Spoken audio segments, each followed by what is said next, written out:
Bite my tongue? Never. See, what they don't know is they're tuning in to DBYT Podcast, and I'm just discovering the world around me. Tyesha, I love you. I feel like God is telling you to keep going. Quit on yourself, you really down bad. Tune in Wednesdays at 7 o'clock Eastern Time. We're going to switch gears, guys, and we're going to go to the music-based questions. So, Barri, when did you realize that you should take your talent more seriously?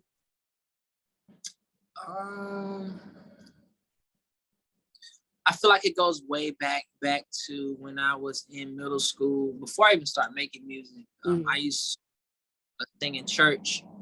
Everybody would just go, wow. Every time I would sing, I just seen like, certain people would sing and people would get up. But when I would sing, when I would get up, it seemed like I had like more of the audience. Like I had the young crowd, the older crowd, the, in-between crowd. Like everybody was up and was like into it.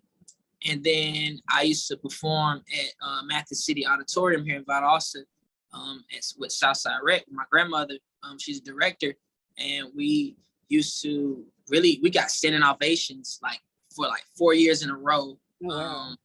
At the Martin Luther King program that they have every year.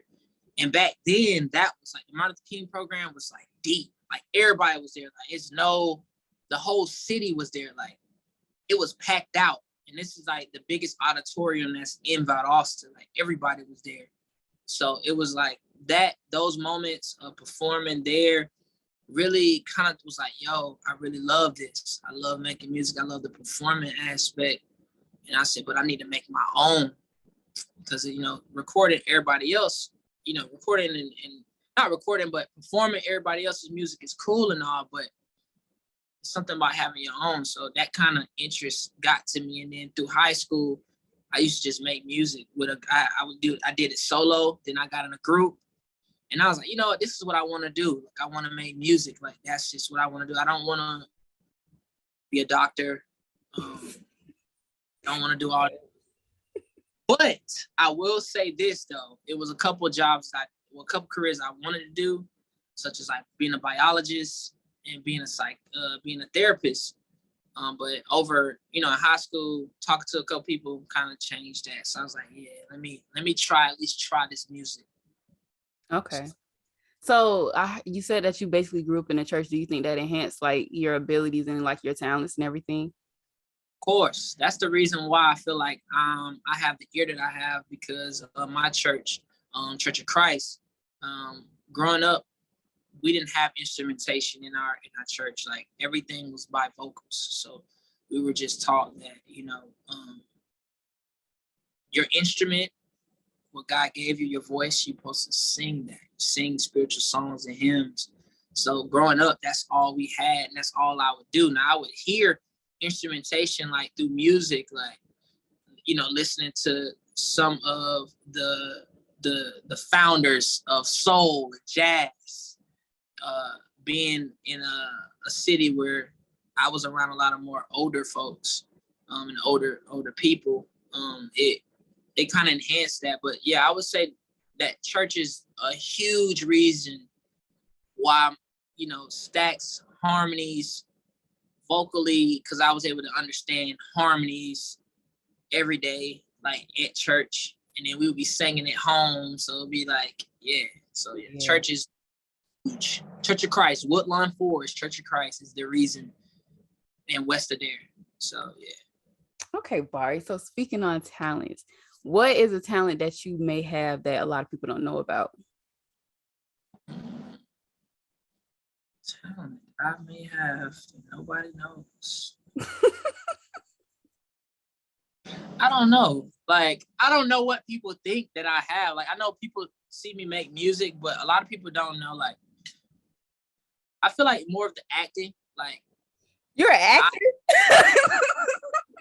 I like to act. Like, I like to be in character. Like, I would watch TV, and even now I will watch like one of my favorite triple threats, I call. It's like Jamie Foxx. Like, oh yeah, triple threat on the TV screen. He's triple threat in the music scene. He's also great in comedy. Like he's just all around, you know, and he does it without even really, it feels like he's not even trying. He just do it because that's him. Yeah. So it's more of like kind of that, like the acting, like to get into acting, but also not just acting, but really just becoming that character. Like I've been a big Eddie Murphy, Will Smith, Denzel, like huge. I study. So it's like, yeah, that's probably one of the things a lot of people don't know. I like to act. You know? I like to make people laugh. So I'm not gonna say I'm a comedian, but yeah. This dude told me, oh, I don't know. Well, I do act, huh? Hey. Yeah, okay, because I didn't know that. No, for sure. If you had to choose, who would be the biggest contribution for the way that you make your music? It's so many people, but are we talking about big artists? Are we talking about people around me? Like, okay, so since because you already spoke on your grandfather, so I'm like, maybe we could go big. We can go influences. We can go that route. I would say a big person. I would say Brandy. Brandy is a huge. Brandy. We got Ty Dolla $ign, Eric Bellinger. We got Tank. Tank is a huge. We got, but then you have like your Drake, you have your Bryson Tiller, you got, I gotta throw Breezy in there because Breezy. But you got a fusion of a lot of people, but I say like the biggest people is probably more like Brandy and probably like Brandy and like Ty Dolla $ign. Okay. I would say Brandy and like Omarion or something like that. Like it's so many combinations. It depends on what song, cause like in different songs, I be just channeling like, okay, I know this song would be so hard, and I know this artist would be on this record. So yeah. I don't know why this came up, but it's somebody. It's on his songs, and he sounds just like Chris Brown. And I remember the first time I heard it, and I was like, he got Chris Brown on his song. You talking about late night drive? Yeah, I am. Yeah. I said he had the cadence. I said, oh, who is this? But oh my god! You can hear like Breezy could have got on that record and like slid on that record. No disrespect, because my brother Keith, he actually comes from me and him went to school together. That's like my best friend growing up, especially in high school. So we was in a group together. Yeah. He's on that song because he came in town. I think he came in town like one weekend, like randomly, and I had just did the hook for a Late Night Drive, and I was playing him some records. He was like, "Bro, I want to be on this record. Like, I'm gonna be on this record." I was like, "All right, bro." Like, I was about to write the second verse. He was like, "Nah, I want to be on that record." So then it was like, bet. And literally that next day he left. He went home. I think he went to like Texas or something. And then he sent me his vocals that night. I was like, word. But no, he writes. His pen is some serious stuff. That's what's up. Cause I'm telling you, like, I'm a fan of your music anyway. Like, count me in. You know what I'm saying? But like that, I don't know. That song, it had me. I was like, yeah, what's that? I need some of that. But that song came off of a tweet. Like somebody, one of my good friends, she had tweeted Late Night Drive. And I was on Twitter and I was like, wow. But like I seen it and I was like, I gotta go get me something to eat. I was like, Late Night Drive. But the thing, like rewind back, I was gonna have a project named Late Night Drive because I feel like I made a lot of records that were like Late Night Drive vibes. But when I looked it up on Google, I seen somebody else already had a project called Late Night Drive, and I'm a big part of like I don't want nobody to ever feel like I'm trying to get off of what they got going on. Like, nah, I do my own thing. So I was like, nah, I'm not gonna have a late night drive album. But I was like, all right, but I can have a late night drive song. Yeah. That's something different. You know what I'm saying? So yeah.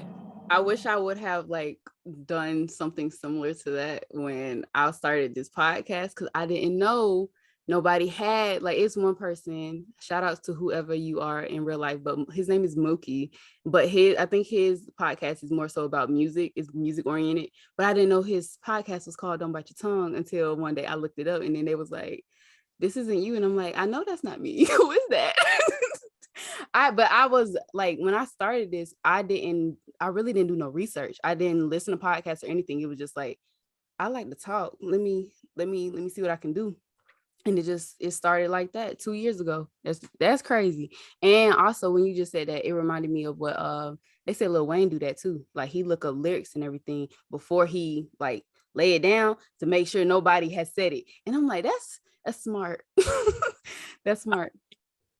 Want to get in the game, or you don't want to be making music and people be like, yeah, they just bit off of everybody. Now you're gonna get inspiration and influence, but it's like, it's a difference between inspiration and influence and literally just biting their whole vibe. And you can tell, because certain people, you're gonna realize their longevity wise, they're not gonna have longevity in making that type of, or making their music. They're going to be making music, then they're just going to stop. And that's where I feel like a lot of people go wrong at, is however you start is going to, for the most part, determine how you're going to end, or how you're going to, be able to have longevity. So that's why for me, it's like, nah, I want to make sure everything is me. Like Lil Barri was me. You know what I'm saying? Like, it was an album for me. In Layers is an album for me. Now the other albums after that will be also for me, but it will be like collaborations with some of the most fire, the most hottest producers, songwriters, singers, lyricists. The list goes on. Yeah. So, that's what's up. Okay, so can you tell us about any projects that you're currently working on with other artists at the moment? It's a lot. I could be here for like an hour talking about artists, but the biggest project now that I'm working on an album with my brother Luke. We working on the album. My brother Lang working on the album. Mag, Media Arts Geniuses at VSU, we're working on the album. And an artist that's in Mag, almost every artist in Mag we're working on an album or EP. It's so many, like, it's so much music. Like, it's so many people that I work with. And that's one thing about me. Like, I'm not an engineer that's just looking to make money and just to make a single and just get it out of the way. Like, I be wanting to make projects. Like, I like projects. I like to be able to sit back and say, wow, I engineered this whole project.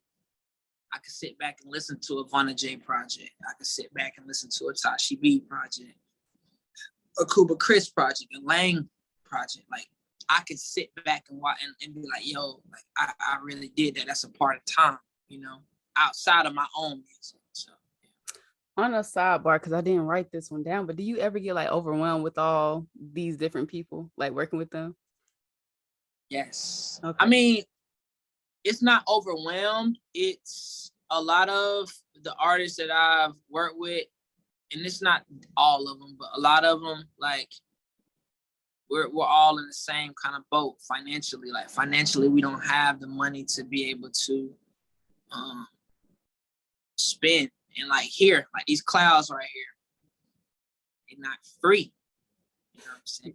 Clouds cost. So it does get a little overwhelming when it's money, but also, bouncing around from artist to artist. The only reason why I could do it like I do is because, like, these are people that I have conversations with. These people I talk to. I know life stories. I know we talk about, I'm transparent with them like they're transparent with me.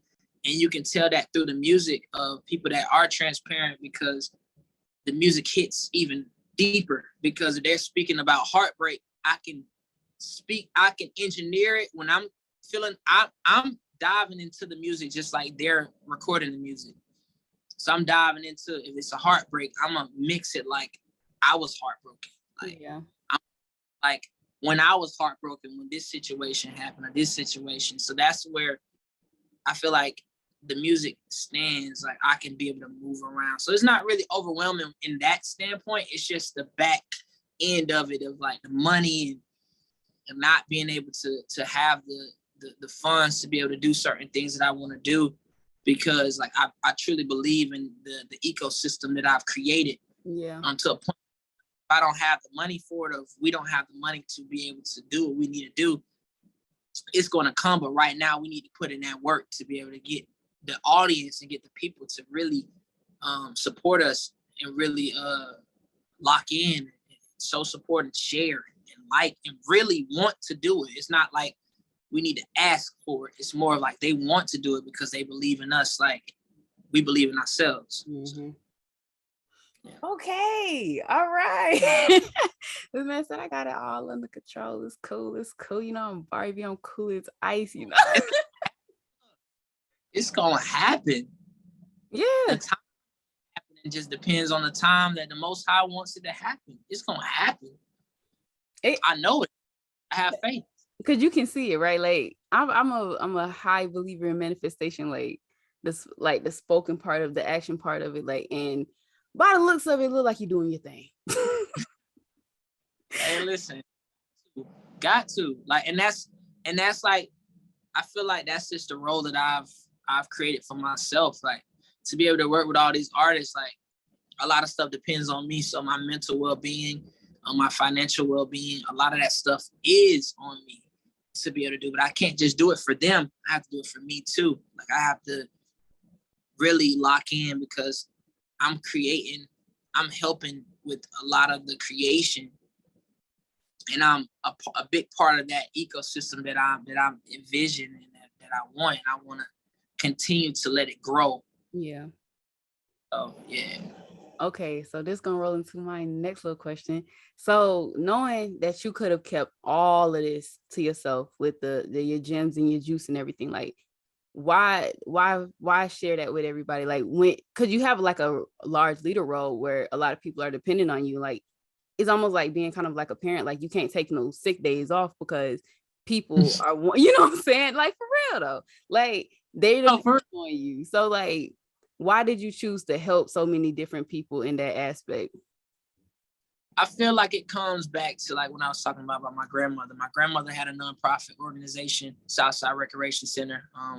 We build young minds, bodies, and spirits, and that I'm a product of that nonprofit. So growing up, I was raised to, you know, you do what you need to do for yourself, but you have to give back. If you don't give back, what are you doing? So in endpoint in that thing, I found my own way of how do I do that in my way, not with my family, not with my friends. Like how do I do it in my way? And the only way I could think of was through music, through audio. So a lot of it just has to deal with, you know, the music. Like it's going like I it's one thing recording a song by yourself. It's cool. People that go off and be like, oh yeah, I recorded this, I wrote this, I produced this. Like, yeah, that's dope. But at the same time, it does get boring. Mm-hmm. When you just recording by yourself. But when you have people that are creatives, and I always say creative juggernauts, but because that's what I look at the people that I'm surrounded by, like, you know, iron sharpens iron. But like when you're working with them, when we all working together, it's something different. It's a moment. It's an experience. It's something that's stepped in time, where even if nobody else understands, those people that was in the studio that was working can look back and say, wow, I remember we did this. Mm-hmm. And that moment, that's the moments that, you know, that really means more to me than anything. So that's kind of why I know I could have, you know, been selfish and just would have just recorded myself and putting out stuff, but I feel like it means more and it will do more if it's more people. And I started to meet individuals, I'm like, yo, you are dope. You're talented. But I know that if they were to go to somebody else, they wouldn't be able to see what I see and give that, like you said, that firmness of like, yo, like you got it. Like let's lock in, let's do it. Because on the engineering side, it's a whole different ball game of bringing that feeling, that emotion, recording. So, and that's kind of where I'm at. Like, it would have been boring if I was doing this by myself. Like, boring. Probably would have sold all this. Like, no, what? Yeah. Play video. I would have been a streamer. You feel me?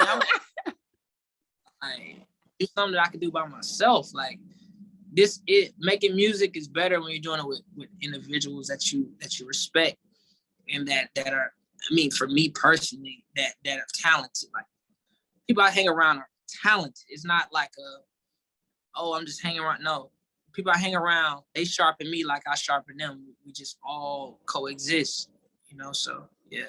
That definitely goes into power of association.